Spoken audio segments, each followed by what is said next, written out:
We're going to turn now to the fallout from those earthquakes that shook Southern California this weekend. Two major quakes, thousands of aftershocks have the region on edge. And Marcus Moore is in Ridgecrest, California with the latest. Good morning, Marcus.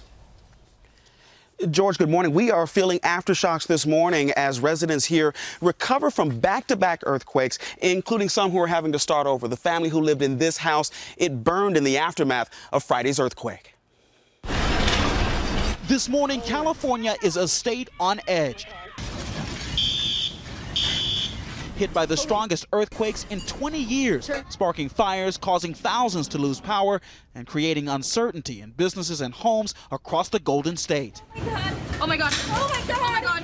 And with thousands of aftershocks rattling the region over the weekend, many now wondering, is the worst yet to come? We all, I think, have a unique role and responsibility to prepare individually to be prepared for the next earthquake of magnitude even greater than 7.1.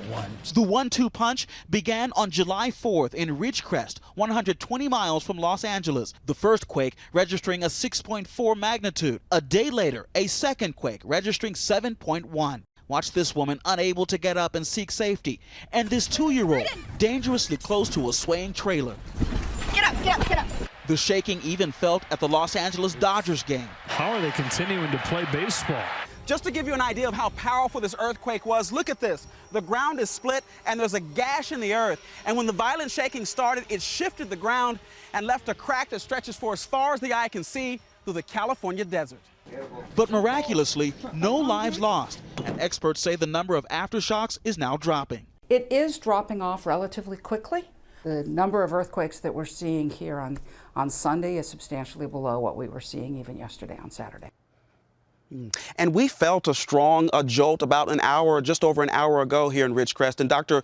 Jones points out that the area will likely have an earthquake every hour or two, and then it will begin to go down to daily and then weekly. But there's still a 3% chance that they could see a stronger earthquake in the coming days. Mike?